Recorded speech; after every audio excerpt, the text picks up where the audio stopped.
Hello,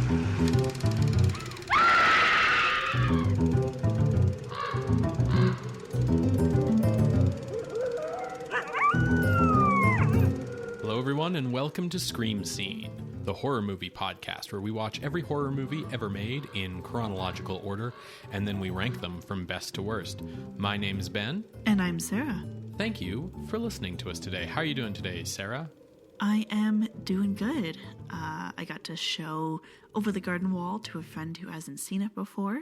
And then, of course, turned them to listening to our episode on Over the Garden Wall. So, good day. Nice. We went to your company Christmas party a couple nights ago. It's a holiday party. Sure. Specifically. Company holiday party. And it turns out that the number one thing people know about me at your company is this podcast. Yeah, people ask me, so what do you do? And I'm like, oh, well, I do radio, I do D&D, and I do a podcast. And they're like, oh, a podcast. That sounds like something that is like within the realm of something I'm familiar with. That I can ask follow-up questions on. Exactly. So podcast, follow-up question. What is the podcast? I'm like, oh, every horror movie ever made, blah, blah, blah. And they're like, oh, interesting. Okay, I don't like horror. And that's where the conversation usually ends. Right. But yeah, it was a very fun party. So had a very fun time. How are you doing today? I'm okay. I've been battling seasonal depression lately. Longtime listeners to the show will know that I struggle with mental health issues. I have cyclothymia, which is like if you wanted to speed run bipolar disorder. And that sounds great. No. And in winter, I get hit with seasonal depression really bad. And so, yeah, I've just been trying my best to keep putting one foot in front of the other, keep waking up every day. We've been getting some really nice messages from longtime listeners in our email inbox. Including someone who shared that they watched The Fugitive because of me. Yes. Which is so dope. Yes, and we've heard from people who make Scream Scene episodes into their date nights. So adorable. And we've had nice messages in our Patreon inbox as well. So I just wanted to express some gratitude for those because it just really helps knowing how much you guys like the show. Speaking of which, we're going to get around to that appeal. Oh, yes. Yes, we eventually. will. It's just we've been very busy lately. Somehow it is December. Yeah, right? November just kind of blinked and you missed it. Yeah, no kidding. No kidding. But we are back with a regular episode of the show.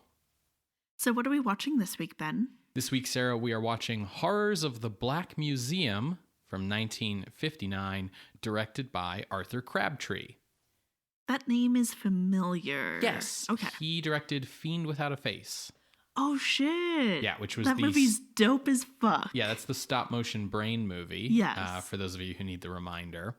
And in fact, this film, Horrors of the Black Museum, is a co-production between Anglo Amalgamated Productions in the UK and American International Pictures in the US. We've seen movies from both of those companies. Anglo Amalgamated was run by Nat Cohen and Stuart Levy, and they distributed AIP Pictures in the UK. And then, of course, American International Pictures was run by James Nicholson and Samuel Arkoff, and they distributed AA Pictures in the US. So does that mean that this movie is going to have like an American lead? So it doesn't. Oh. And I'll explain why. But it is a 50-50 US-UK co-production. Anglo Amalgamated produced the original run of the Carry On films, which is a really famous British comedy series. And they also produced Catgirl in 1957. So that's where we've run into them before. But the impetus for the production came from AIP. It came from AIP's Herman Cohen, who we know as the producer of I Was a Teenage Werewolf, I Was a Teenage Frankenstein, Blood of Dracula, and How to Make a Monster. In fact, during How to Make a Monster, which was kind of like a meta movie sort of set on the AIP Studios backlot, which didn't really exist. There's like a section of that movie where there's some people being taken on like a studio tour, and they're going to visit the set of Horrors of the Black Museum. Oh, that's this movie. Yeah, so this movie was kind of teased in How to Make a Monster, even though actually this movie was entirely shot in the UK. Maybe the sets were in the UK, Ben. We don't know. No. The idea for this movie, however, came from a newspaper article that Herman Cohen read about the real-life Scotland Yard Black Museum. So can you tell me a little bit about that, Sarah? I understand you've got some juicy tidbits. I don't know if I would say juicy. Well, you know, it's crime stuff. This is like peak podcast content, Sarah. Yes. So the Black Museum is actually a moniker for the Crime Museum at Scotland Yard. Let's cast our minds back a bit to 1870. Okay. In 1870, the British Parliament introduced the Forfeiture Act, which finally abolished the automatic forfeiture of land and property as punishment for treason and felony. Before this act, you did a felony, all your junk is going to the state and they're going to sell it and make some good money. Got it. Automatically. Now, with this Forfeiture Act, the state holds on to that stuff, and once you're released, so if you're not hanged or something, you can ask for that stuff back. While holding on to this stuff, an enterprising policeman, Inspector Percy George Neame, was like, what do we do with all this shit? And he's like, well, maybe we could like try to learn something about crime with all this evidence. And he proposed the Crime Museum, which was established sometime around 1874.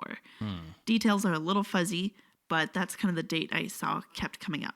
The first exhibits were evidence from the murder of this victim, including like evidence that should probably have been like put somewhere safe rather than just on display. But that's fine. It's the 1870s. Who cares? As well as evidence from both old and new cases. All of this to be shared and displayed for learning purposes.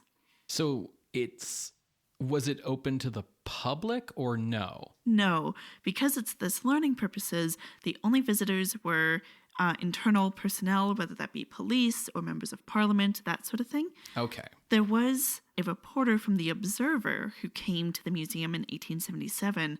So Inspector Neame, he was made administrator of this museum, given a desk job after this great idea. And the reporter was turned away by Neame.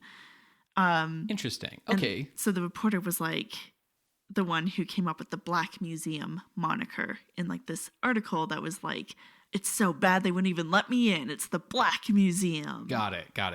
Okay. So I gotta say this has like a big, like kind of Batman vibe. Oh, absolutely. Of like, I'm gonna keep all these mementos from all these criminals and put them on display in my little private museum that's only for me.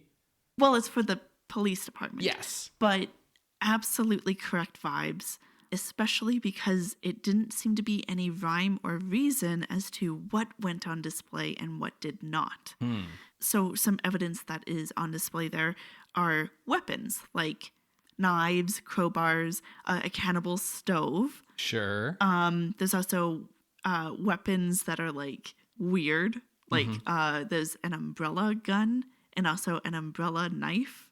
Sure. Yeah. I mean, that's absolutely the shit that I'm going to put on display in my crime museum. There are hangman's nooses, some letters from Jack the Ripper. Seems like a great... Yeah, absolutely. As well as death masks of executed prisoners. Yep. There's also the severed arms of a serial killer. Amazing. So that, what you're supposed to learn, I don't know. Well, you're supposed to learn that if anyone were to ever have those severed arms put on themselves after a tragic accident, that they themselves would become a serial killer.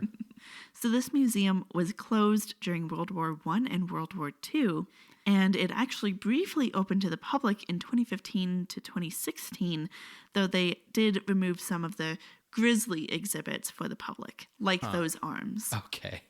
So it's still open today. They do have some exhibits on loan at other museums that are open to the public, so you can kind of see stuff that way. And they do have a video tour that you can pay about £6 to view online. Okay.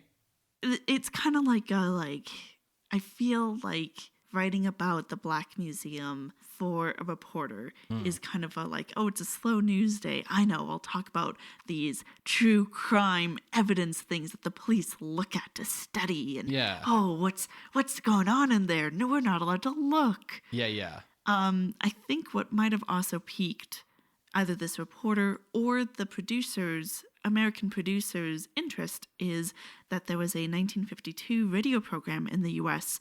about the Black Museum. It was produced in 1952 in the U.S., rebroadcast in Europe in 1953, and was produced by Harry Alan Towers. Is that name familiar to you? Yes. He was also the producer for Orson Welles' radio program, The Lives of Harry Lime. Yes, based on The Third Man. Yes. Because of this, Orson Welles was brought on as host and narrator of this radio program, and it's called The Black Museum, and the idea is that Orson Welles tells stories based on different exhibits in the museum. Yeah, that seems like a slam dunk idea for a radio show. Like, hey, one of the things on exhibit in this Black Museum is this umbrella gun. Tonight, you'll learn the true story behind the man with the umbrella gun. Like, yeah. Absolutely. So anthology, kind of like a proto-night gallery situation. Totally. Important to note here is that the stories were like loose, if at all, based on fact. Sure, because I bet it's a situation of like, that seems like a great idea for a show, but no one's allowed in the Black Museum, so you don't actually know what's on exhibit. And even if you did, like, aside from some of the most like obvious stuff, like, hey, there's Jack the Ripper's letters, I'm betting that like from Scotland Yard's perspective, it's like, well, no, there's like private information here. This isn't for public consumption, blah, blah, blah, blah, blah. So yeah, exactly. It's probably all fucking made up. Yeah. It's also being produced across the pond, as right. it were. So they're not going to be doing research. What yeah, are you doing? in the 50s, where like the research you'd have to do is like calling up Scotland Yard and them saying no. Exactly. Right, okay. There was a 2002 TV adaptation called The Black Museum of this radio program. But I think the timing of that radio program with like AIP coming up with different horror ideas, I think everything kind of lines up that way. That makes sense. So in terms of how closely Horrors of the Black Museum is based on anything true, we basically only have the publicity for the movie given to us by AIP to go on. Okay. Which means that you probably shouldn't believe any of it. But according to the publicity, Herman Cohen arranged to visit the museum thanks to a contact he had there. And he went to visit it with his standard screenwriting partner, Aben Candle, who had written all of those AIP horror movies that I just said Herman Cohen did. And they went to visit the museum for inspiration, and all of the implements of murder used in the screenplay for this film were based on exhibits from the museum. And like Cohen in interviews would give like whole stories, right? Like that weren't from the movie, but were from like supposedly the real world basis for each one. But there are no verifiable records of any of these things. So even excusing the fact that you can't see the Black Museum, like if you go into just newspaper records from the 30s and you're like, hey, where's the umbrella gun? Like you don't find it, basically. Okay. I keep using that because you used that example and I don't want to spoil any of the things actually used in the movie. Oh, okay. Yeah, the umbrella gun is a real thing that's in there. It was used to kill some kind of official down in British India, but yeah. Yeah, but yeah, it's like people have looked into the stories that Cohen told and like nobody can find any records of any of them. At the time that he supposedly visited, they would have had a guest book. So I feel like that's the first place someone would look. And if it was not seen that he signed it, I think that means he didn't actually go. Yeah, so I mean, maybe he did, maybe he didn't. Maybe it was off the books. We don't know what's in there, so maybe this stuff was all in there. We don't know. We just only have a huckster's word for it, which like... Very trustworthy. Yeah. So half the film's budget, which was $164,000 or £400,000, was provided by Anglo Amalgamated and the other half by AIP, and the film was shot entirely in the UK. Thanks to the co-production element, it was the first AIP-financed film to be shot in both CinemaScope and color. Ooh. Arthur Crabtree was hired to direct based on the strength of his work with Fiend Without a Face, and also because he was British and cheap. Horrors of the Black Museum would actually be the final film in the career of the 58-year-old director who had been working in the industry since 1929. After this, he retired. Okay.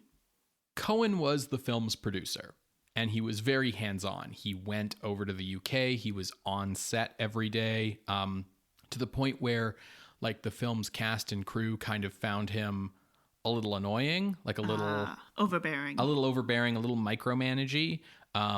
But the film's British associate producer, Jack Greenwood, is the one credited as the film's producer. And that was to ensure that the film would qualify for the Eadie Levy. Yes.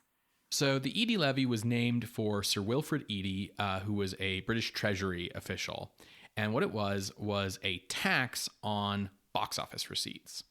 And then if a film qualified for the levy, the tax would be rebated, with half going to the exhibitors and half going to the British Film Production Fund, which was basically just like a pool that then movies could draw upon in proportion to their budget.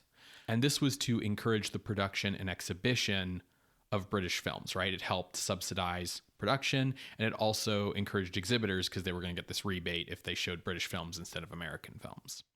In order to qualify for the levy, 85% of the film had to have been shot in Britain or a Commonwealth country. Okay. And you could have no more than 3 non-British salaries in the budget for the film. So is that why they didn't have an American lead? Yes. And why they said the producer was British. Mm-hmm. Now, the levy did lead to a significant rise in British-produced films in the 1960s, as well as a lot of American producers and directors coming over to the UK, like Stanley Kubrick, who came over to the UK in the 60s and basically stayed there the rest of his career.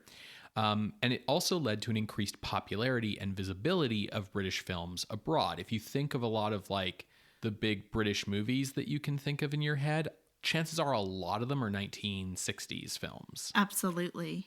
This would include, like, the James Bond series, for one thing, which highly benefited from this. The movies of the Beatles, stuff like that. So Cohen had initially wanted Orson Welles for the lead role in this movie, which is like a crime writer is the lead character. Okay. And then he was also thinking maybe Vincent Price, but Wells because of the radio show. But the constraints of the Eadie Levy and also the constraints of the film's budget meant that they went with a British actor instead. And so the lead role is cast with Michael Gough. So Michael Gough is someone we've seen before. He's someone we're going to see a lot of times after. He was born in Kuala Lumpur in 1916. His parents were English, and he was educated in England. He sat out World War II as a conscientious objector in Liverpool, and he began acting on film and television in 1948. One of his earliest memorable roles was as one of the 2 murderers in Laurence Olivier's Richard III in 1955, along with Michael Ripper. And in 1958, he appeared as Arthur Holmwood in Horror of Dracula, beginning an association with the horror genre that would last the rest of his career. As a fan of his horror films, Tim Burton cast Michael Gough as Alfred in the 1989 Batman movie, a role that he would reprise in 3 sequels, opposite like 3 total Batman. He also played Alfred in 2 audio dramas and 2 different ad campaigns for Diet Coke and for OnStar. His last role in live action films was 1999's Sleepy Hollow for Burton, and his final roles, period, were voice roles in Corpse Bride and Alice in Wonderland, also both for Tim Burton. And he passed away in 2011 at age 94. That's a good run. The rest of the cast is made up of the usual assortment of British character actors, including Geoffrey Keane, who might be best known for playing the Minister of Defense in 6 James Bond films from 1977 to 1987. For the film's US release, AIP's James H. Nicholson felt the movie needed an additional gimmick to compete with the gimmicks of William Castle. So to this end, a 13-minute prologue was added featuring psychologist Emile Franchel explaining the science of hypnosis and basically telling the audience that they were going to be hypnotized so that the film's use of color and sound would heighten the sensation of terror while watching the movie. Now, using visuals and audio to control an audience's emotions is just what movies do. Yeah. But the way that Franchel explains it is like, your mind associates certain colors with certain feelings. And so I'm going to hypnotize you to feel those things, and you'll think you're actually in the movie. You know how this gimmick is very different from William Castle? It's 13 minutes long. Yes. He introduces himself as an eminent psychologist and expert on hypnosis. He shows you how hypnosis works. There's a bit where he hypnotizes a woman not to feel pain and then sticks pins through her arm. And then he hypnotizes the audience, explains how he's going to hypnotize the audience. Cohen thought that this prologue, which ran only in the US version, and it should be stated the film was not shot with this idea that it was going to hypnotize the audience in mind. This is just a guy at the start of the movie saying this is going to happen. So Cohen thought that this prologue was hokey, but audiences apparently went nuts for it. Like, in theaters, people loved this shit. Okay. When the film played on American TV, the prologue was actually removed, however, because of the FCC regulations against hypnosis and subliminal messaging on TV that had happened because of My World Dies Screaming. Yeah, that's funny. Now, as per AIP's sort of standard methods of movie making, a second feature was produced so that this could be shown on a double bill. And that second feature is a comedy film called The Headless Ghost, which was written in 2 weeks and shot in 3 weeks. Oh. Yeah, so interesting. So 5 weeks to make that movie. Well, 3 weeks to shoot, but only 2 weeks to write. Maybe that means that they did some retakes, But I presume we will not be watching this since it's a comedy. Yeah, so it's basically a bunch of teenagers spend the weekend in a haunted castle, and there's a headless ghost, and they have to solve the headless ghost's murder. Okay. Or something. So it's like a proto Scooby-Doo. Yeah, very proto Scooby-Doo. No, the Headless Ghost has actually been remade a couple of times, including as an episode of the television series Goosebumps. Fascinating. Anyways, this double bill was released on April 29th, 1959, and it was a smash hit with a box office of over $1 million. Damn. The Headless Ghost was largely panned as being garbage, but Horrors of the Black Museum attracted controversy due to its high level of gore and sadism. Ooh. AIP might have valued gimmicks. They walked away from this seeing that gimmicks worked, that advertising that the movie was shot in hypnovista was successful. But Anglo Amalgamated learned quite a different lesson. They learned that sadism sells, and they would apply that for their future films. So if there's a lot of gore and we're seeing color, you can kind of see a trace from Horrors of Dracula beyond the casting of Michael Gough, which is interesting. You can really see that growth. Yeah, exactly. So Horrors of the Black Museum was released on DVD by VCI Entertainment. That DVD is out of print. I am unaware of any other releases of the film, so good luck finding the DVD. To the 7 Seas. Yeah. That DVD is the British version of the film with the American 13-minute prologue included as an optional special feature. Okay. Which version will we be watching? So the only difference is the inclusion of that prologue or not.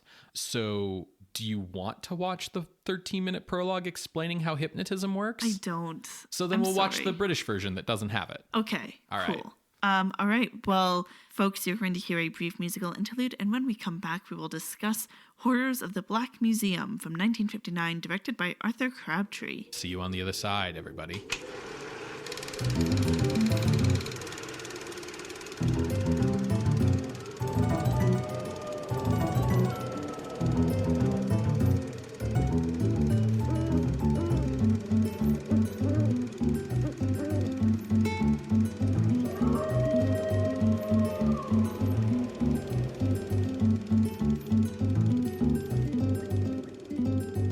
Welcome back to Scream Scene. We just finished watching Horrors of the Black Museum from 1959, directed by Arthur Crabtree.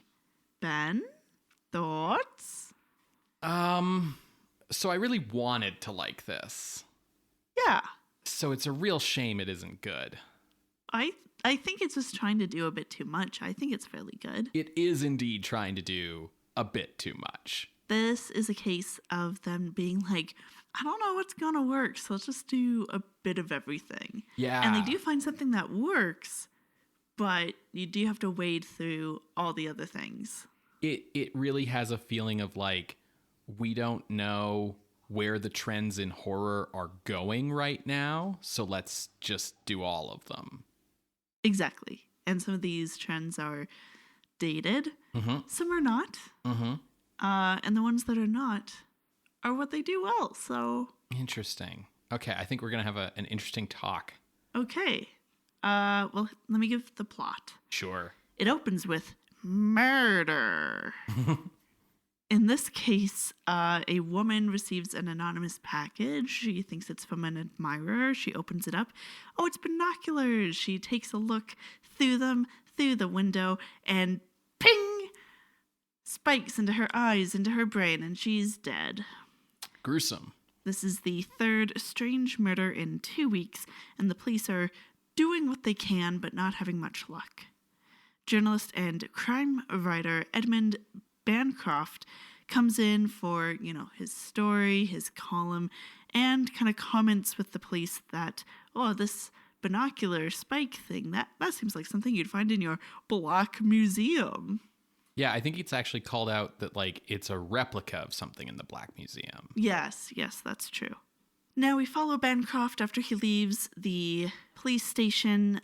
He goes to Aggie's antique store, where he seems to buy antiques here a lot. And this time he finds a knife that's like wavy. Yeah, a Flamberger knife. The official name, wavy knife. Mm-hmm. And he buys that. He's super stoked about it. He heads home and gives that to his assistant, Rick, to put in their own personal Black Museum in the basement. And they do have quite an extensive collection here. Then we see Bancroft goes to his doctor, Dr. Ballin, who comments on Bancroft's, almost state of shock. And this is, the third time you've come to see me, and it's always after these most recent murders. I think you're taking your work too seriously. And Dr. Ballin also says that, Bancroft, you're not in the best of health. He walks with a cane, blood pressure's all over. I think you overworking yourself is going to kill you. We also see that Dr. Ballin, to his nurse, is thinking that Bancroft might need to be institutionalized, at least for a short time, to help with this, health issue. Finally, we see Bancroft goes to his girlfriend's house. Her name is Joan. She has kind of a Harley Quinn accent by way of England. It's like if Marilyn Monroe had a Cockney accent. Yeah, that's what I said. Mm-hmm. Now they have a fight because Bancroft's a dick. Yeah. Joan's not the best either. She says some very ableist things and it is quite rude, but Bancroft isn't good either. Yeah, I also think that the word girlfriend in your description of her is doing a lot of heavy lifting, because I think it's pretty heavily implied that she is sort of a paid escort for Yes. Bancroft. To the point where she's basically paid to stay in her apartment all day. Yeah. Theoretically, she can leave, but... Yeah, real Hyde and Ivy vibes. Yes. Now, during that fight, Joan slips that she knows that Bancroft knows who the murderer of these latest murders are because he just talks because he's a bit of a megalomaniac. That kind of seals her fate. So she goes out in the town solo and is having a great time. She's like, I want to live. My parents died by a bomb and I want to live and not be stuck at home. And then she goes home and, goes and lays down her head on her pillow. And when she looks up, she sees some kind of disfigured man and a guillotine that chop comes down and kills her. Guillotine. Listen, Guillotine. all the British people in this movie say guillotine, and I can't have that continue on the show. I've always said guillotine, and you've always corrected me when we've brought it up on the podcast, so I apologize. That's all right. I think it's because they all said guillotine that I fell back in. No, totally. Everyone in Joan's building hears her scream before the blade hit, and so they see the disfigured man running away. They think he's like some kind of old guy, but he was really fast and also wearing teenager clothing, similar to what Rick wears. Same haircut as Rick, too. Same haircut. It's Rick, and Rick just has makeup on. Yeah. Well, in the context of the movie, it's more than makeup, but yes. So let me see, it's like the next day, Bancroft is out promoting his new book, Terror by Night or something like that. When Superintendent Graham shows up and he's like, yeah, I think this is all schlock, but, here's to you, Bancroft. By the way, we happen to catch the murderer. His name is Tom Rivers, and he's confessed to the past 4 murders. And Bancroft is like, really? You've caught someone. And it turns out that Rivers is actually someone who is like a mental patient, has schizophrenia, and basically is willing to confess to any crime. Meanwhile, Bancroft heads to Aggie's Antiques just, to browse. And Aggie's like, yes, I have this new thing for you. And it's going to be $12 million. And he's like, $12 million? 1,200 pounds. That's like $12 million with the conversion rate and inflation. No. And Aggie's like, yeah, I know that the murder weapons in like these past few murders have been things that I've sold you. So I want some blackmail money. And Ben and I are just like, tale as old as time. Don't blackmail murderers. Yeah. How many times have we said that on this show? I mean, probably 3 times. It's been so many times, Sarah. We say it all the time. So she gets got by some like ice picker-uppers. Yeah, ice tongs to the throat. Yeah, picker-uppers.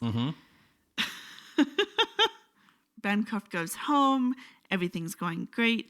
He has a supercomputer in his basement for like no real reason. The Black Museum that he has in his basement is basically like a reverse Batcave. Yeah. Yeah. It's like a crime lair. And Dr. Ballin arrives because he's like really concerned about Bancroft's health. And when he comes in, he's brought into like the Black Museum, and he sees the supercomputer, and he sees that like there are all these like weapons everywhere, and he's like, it's you, Bancroft, you're the murderer, but don't worry, submit yourself to me as like a doctor and a patient, and we'll get you the mental help that you need. And Bancroft is like, yes, okay, well, just come with me for a little bit, and stand a little bit to the right in the way of my death. Very perfect. Zap, and kills his doctor. Now, Rick is here as well, and Rick has said earlier in the film that he just can't not follow Bancroft's orders. Like, he can't even, like, think about disobeying. And we see that here. Rick is told, okay, pick up the body, put the doctor into the acid vat. Now we got a skeleton. Cool. Bancroft is off to go get his, like, weekly drink or whatever. Like, I forget where he's going. He's going off to a book signing. Right. And Rick is like, well, I just did this. Okay. Now, the person who Rick has confided this, like, hypnotism thing to is his secret girlfriend, Angela. Angela is someone who's like, yeah, but now you need to do what I tell you to do, because I'm your girlfriend and fiance, and you need to confide in me, and is a little controlling. But, you know... British film and misogyny. Yeah. She's a woman, Sarah. Yeah. They're all like that. Exactly. Unfortunately, this movie leans into that, which we will get into the discussion. Yes. But anyway, so Angela, she doesn't do anything that warrants the violence that happens. But anyways, No. So when Bancroft comes back, Rick and Angela are making out in the Black Museum for some reason. Yeah, honestly, everything that happens from this point on is Rick's own damn fault, because that was a stupid decision. Yeah. Like, your employer has a secret murder basement, and you're like, I can't tell you, girlfriend, about my employer, but I can make out with you in his murder basement that he's told me never to bring anyone to. Like, come on, Rick. Yeah. So... the thing about Rick and Angela is they've kept their relationship a secret to everyone, because Rick was like, well, I need to tell my employer before we tell anyone else, and just hasn't told Bancroft yet. And this is, Bancroft finds them and learns that way, so that's a great start to this relationship. Yeah. And so Bancroft kind of like, shuffles Angela off, like, go wait in the living room, it's fine, and then just loses it on Rick, because, like, this was supposed to be our secret area. And, like, Robin. my secret area, but our secret area where, like, we do things. Yeah. Robin let a girl into the Batcave. Yeah, and can't. Batman's super mad about it. Exactly. Because, Rick, you can't trust women, because women will, like, tell on you. Like, if you're doing murders, they'll tell on you. If you're not doing murders, they'll tell on you. You can't trust them with anything. Yeah, they'll blackmail you. The first time you get into a fight, she's going to, like, use this against you. Yeah, women are just the fucking worst. It makes sense that Eve was the one who was, like, tempted before Adam. Like, just the full misogynistic tirade. Mm-hmm. And then he shifts gears a little bit, and Bancroft starts going on, but, Rick, you are obedient. That's, like, your best defining feature. And all that the light touches will be yours, because you're so obedient to me. It's my fault that you've fallen into the hands of this woman, because it's been so long since our treatments. This treatment, reader, listener, is another Jekyll and Hyde thing. Yeah, I mean, that's basically all the explanation we get. Yeah, so Bancroft takes out a vial. He's like, blah, blah, blah. This, Jekyll and Hyde explicitly calling into this. And yeah, this, no, like literally the explanation we're given for this vial is, you know about Jekyll and Hyde, Rick? Turns out it was a true story. Jabs the needle in him, and that's basically it. Yeah, exactly. So that's why it's not hypnotism. It's this vial stuff that makes Rick so obedient, but then also turns into that hideous monster that we saw leaving Joan's flat. So he injects Rick. Rick and Angela go out as planned on their date to the fun fair. And while out on the tunnel of love, Rick stabs Angela with that curvy knife, the wavy knife. What did you call it? The flabbergasted? Flamberger. It just means that the blade looks like a flame. Oh, that makes sense. Sure. Yeah, he stabs her right in the titty. I mean, he does. I can't deny that.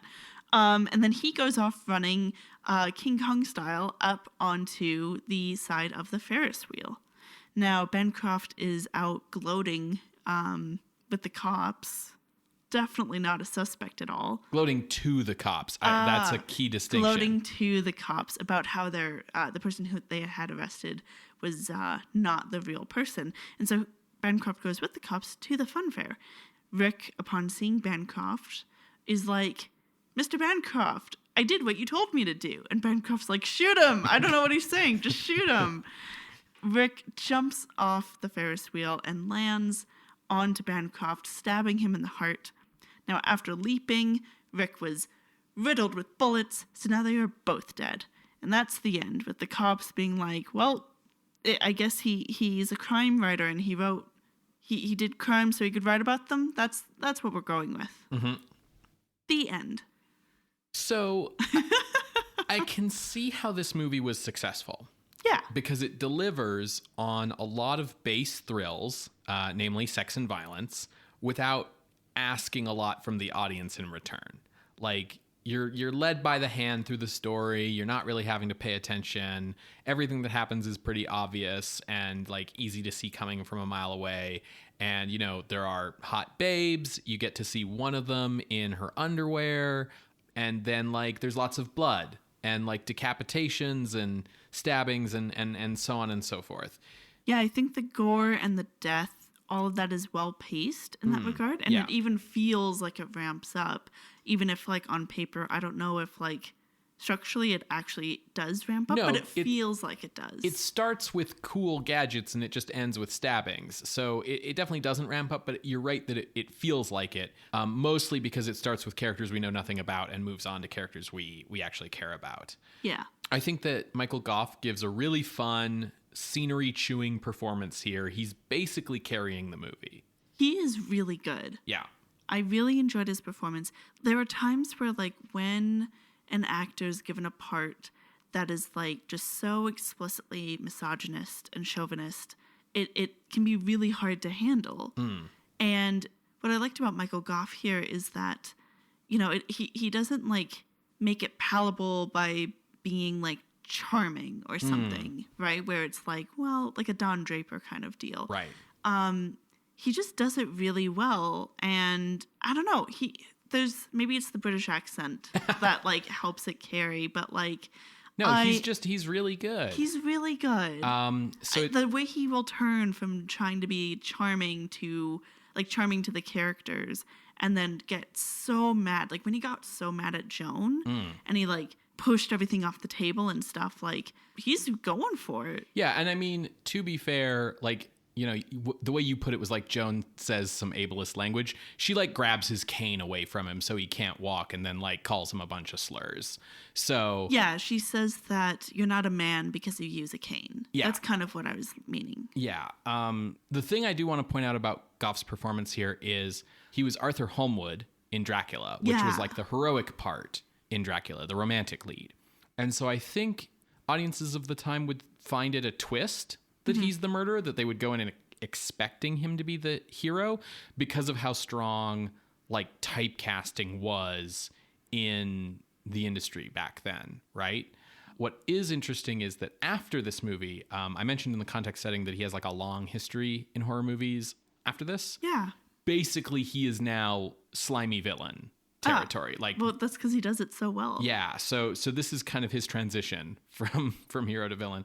The problem for me is that the script really fails to do anything with Bancroft to make it all tie together. Like, Gough's performance is sort of bringing it all together and makes it seem all tied together, but the script never actually really gets inside Bancroft's head to tell us like what makes him tick. Like even when he's giving big speeches about why he does what he does, they feel like his own justifications for it, not what's actually going on in his brain.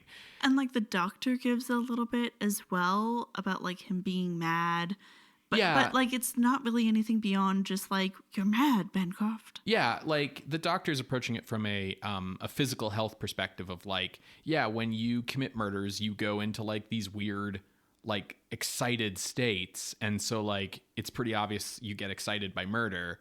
But it's like, okay, so he commits murders so he can write about them. Like that's one thing. But that's actually not insane. That's actually like, legally speaking, that's like a sane motive for murder. Yes. But we know from his doctor that he is insane. So then it's like, okay, well, what's up with his psychology? Like, is he a sadist? Well, it's not that he gets off on like causing pain to people. He does seem to get off on power. Definitely power. Definitely the idea of like wanting to create like the perfect crime and like not getting caught and kind of flaunting that. But like, why? What's the connection between all of these things? Like you can kind of draw it yourself by being like, oh, well, you know, intellectual power, that he's smarter than the police, and like, you know, direct power over Rick, and like the power of life and death over victims and things like that. But then it's like, is his disability supposed to like tie into that? And what's the deal with his disability? Like they make enough of a deal about the fact that he walks with a cane that you would think that at some point we'd get like an explanation, like it's an old war wound, or like a woman stabbed him in the thigh, or like something, like some kind of origin story for it, because it seems like it's super tied into his deal, but we never like explicitly get a connection. Yeah. Like, again, it's something where you can draw the lines for yourself if you want by going, well, you know, Joan makes fun of how like he's not really a full man because of his disability, so maybe that's why he craves power or whatever. But like the movie doesn't do that for you. The movie doesn't really explain how his misogyny is tied into any of that, even though that's clearly a big part of it because all of the victims are women. So, and like the police even comment on that as well. So it's part of the killer's pattern and stuff. So like in a modern movie, you would expect there to be some sort of, you know, criminal profile here that would tie it all together. You know, his mom was mean to him as a kid or whatever the hell. And we don't really get that. No, it's kind of a case of like throwing a bunch of stuff into the soup to see what will really make it work. Because like, what's the deal with the supercomputer? That is never explained at all. Like it's implied that he's like trying to come up with like the perfect crime or the perfect murder weapon, or like the murders of the future. Yeah, wait, wasn't that a movie? Crimes of the Future?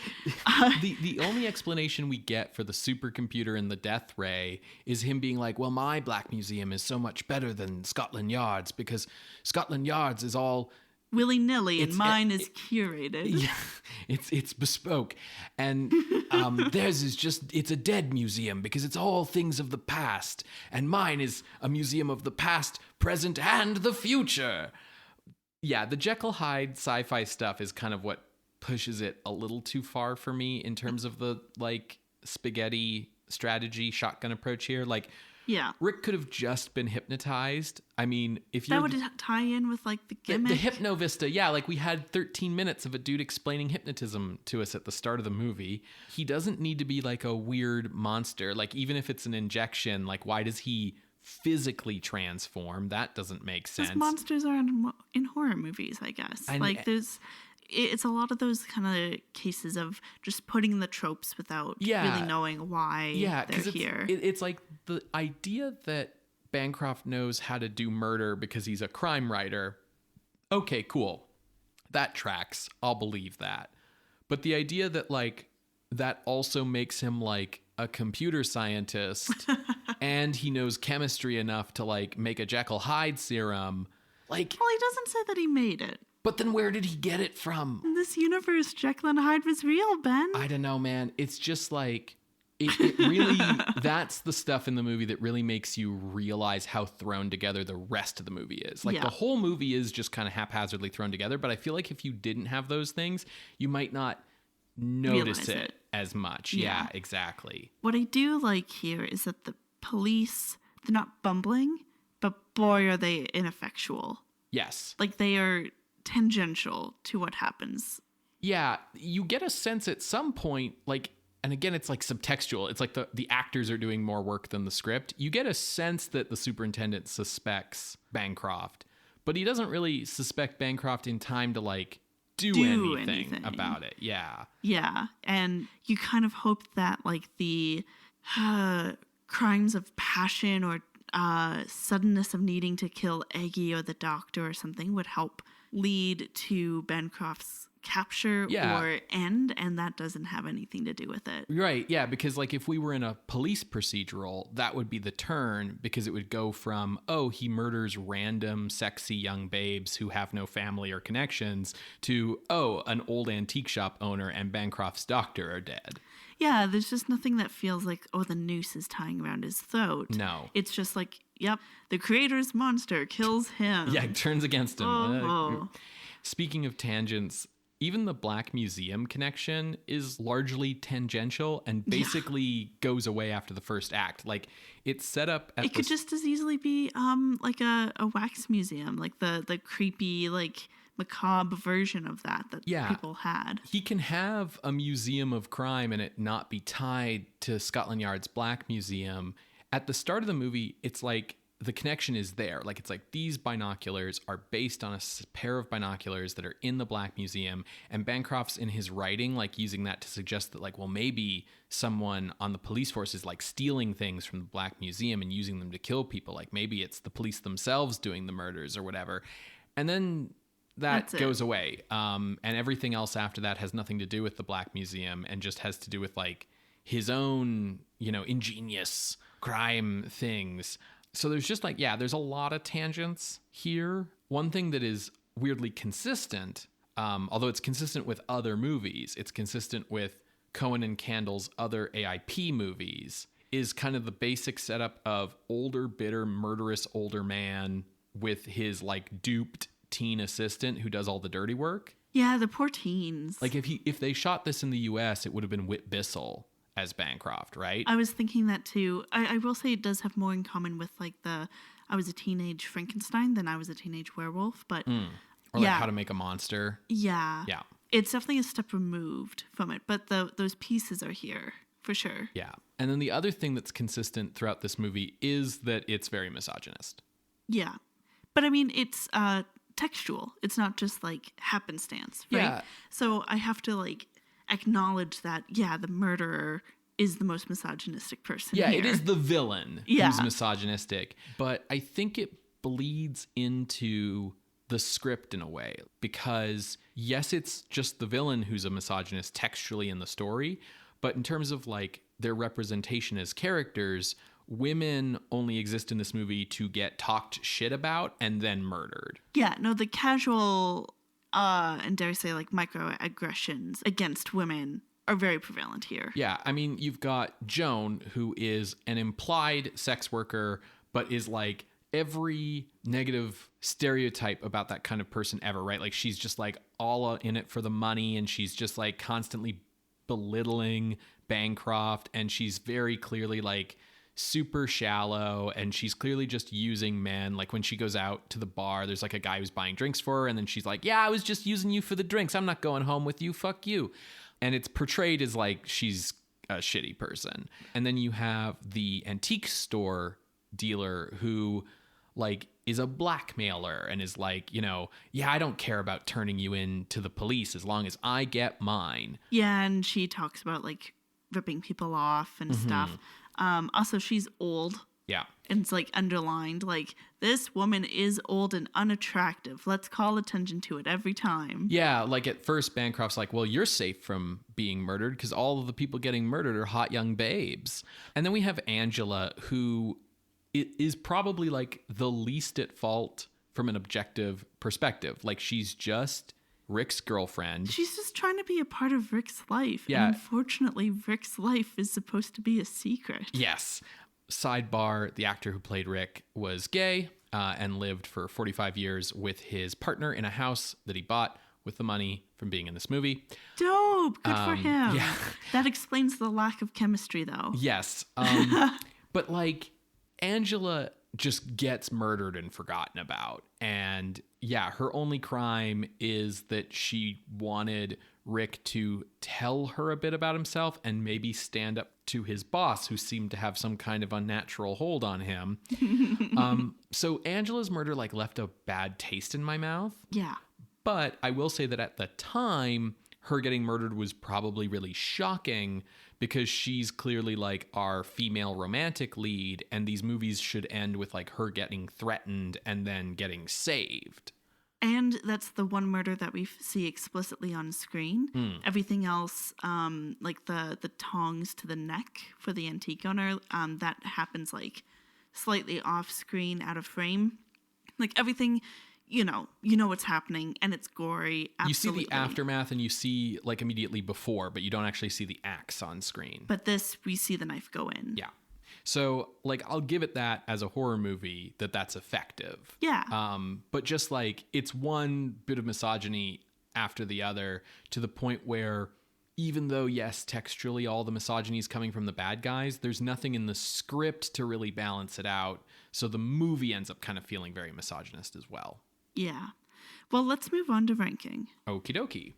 So I have just got a spot picked out. Oh, Okay, let me give you my range then. Okay. By the way, listener, we did calculate what was the last British horror movie we watched, and that was Quarters of Blood from episode 256, and it ended up not ranking. So that's not going to be any kind of help. Yeah. And we did do Hounds of the Baskervilles, but we did that as a horror adjacent. Yes. Now, Crabtree's last movie that is on the list is Fiend Without a Face. That is ranked at number 33. Way too high for this movie. Way too high for Horrors of the Black Museum. As I started looking down, I kind of came to, I Was a Teenage Werewolf. That's at 63. I feel like that movie is significant for the teen stuff. This movie isn't hugely significant in that same sort of way. So it continued looking below. For the record, I Was a Teenage Frankenstein is at number 75. And I thought they're a little comparable. I can this feels a little closer. Particularly though my eyes were drawn to another British horror movie in this range, which is The Abominable Snowman at 70. Yeah. That movie is so good. Way better than this movie. So definitely going below 70. Also below here we have Curse of the Undead, which is the vampire western. Yes. Fucking yes. Love that movie. Never will say a bad word about that movie. I love it. Below that is Mysterious de Ultratumba, which was also the pit of Dr. X or something like that. Yeah, that's the movie where the two scientists make a bet about who can tell the other about what it's like to be dead, and there's a convoluted storyline involving a girl and her father, and yeah. Another case of lots of pieces in the stew here. Yes. I think that is a pretty comparable place for Horrors of the Black Museum. So that's kind of, I'm looking around 72, but as far as my range goes, I would say, 71 down to 75. So that's Curse of the Undead to I Was a Teen Frankenstein. All right, well, high five, Sarah. Oh. Because my spot was 72. Oh, sweet. Yeah. Basically, I decided instead of looking at Crabtree, I would look at Cohen. I made kind of the same conclusions about this being worse than Teenage Werewolf, so I looked for Teen Frankenstein, and looking around that area and seeing Blood of Dracula, Black Sleep, It Conquered the World. I'm like, no. This is better than those, just from a production standpoint, right? We're in color, we got CinemaScope, we got blood, we got gore. But then winking my way up, I came to the same conclusions about Abominable Snowman and Curse of the Undead. I'm like, no. Those are way stronger. And looking at the Black Pit of Dr. M, I think is what it is in English, but Misterios de Ultratumba, or Mysteries from Beyond the Grave, would be the literal, translation. That movie was kind of a mess. This movie's kind of a mess, but I think the thing holding it together is Michael Gough, and I don't think Misterios de Ultratumba had a similar performance holding it together. So I'm, 72. That's what I want to do, and yeah, we were on the same page here, exactly. Oh, sweet. I will just say below that is The Return of Dracula at 73. That's Dracula Comes to Suburbia. Yeah, and so that had some really interesting themes about an immigrant story and stuff that it was playing with but not really doing much with. And I think that's comparable with Horrors of the Black Museum with the idea of misogyny and playing with that but not really doing much with it. So just to point out, comparable there. But yes, cool. Love this. All right. So coming into the list at the new number 72 is Horrors of the Black Museum from 1959, directed by Arthur Crabtree. If you would like to see this list, you can go to our website, screamscenepodcast.com. There you can find links to the many episodes that we have mentioned today, as well as our appeals box. If you would like to contest this or any other ranking, you can drop us a line through our Ask Box on Tumblr. You can reach out over email at screamscenepodcast@gmail.com or over Twitter @_screamscene. Scream Scene updates every Wednesday on Apple Podcasts, Google Podcasts, SoundCloud, and Spotify. You can subscribe to the show using our RSS feed. You can help the show out by leaving us a rating or a review, or just telling a friend about the show, whether that's on social media or over the phone, perhaps. Phone calls. You can also help the show out by heading over to our Patreon and becoming a patron of the night for as little as $1 a month. You throw us that $1 a month and we'll thank you on the show. You up that support to $5 a month and you'll get access to regular bonus cut audio from past episodes. And at $10 a month, you get access to regular bonus like writing from Sarah and I, all kinds of stuff. There's a ton of stuff that we put out for October for patrons. And once you become a patron, you can access like the whole back catalog. So yeah, there's a lot of cool stuff there. Most exciting, of course, is our monthly poll for patrons on what we will be doing for our horror-adjacent bonus episode each month. And for December, it's looking like it's going to be... we are officially calling it. It is The Nightmare Before Christmas. Yeah, which, like, I'm not surprised, y'all. No. So if you want to get in on the vote for January, that's patreon.com/Scream Scene Podcast. So, Ben, what are we watching next week? Next week, Sarah, we are watching a movie that is often ridiculed, but just might be an underappreciated gem. It's The Killer Shrews. Shrews like the animal? Yes. Giant, monstrous shrews. Okay. Like shrews the size of a dog. I guess that would make them giant. I've never heard of this. I am intrigued. It's got a pretty cool poster. Okay. Well, we'll see you next week, Creatures of the Night. Bye. Bye.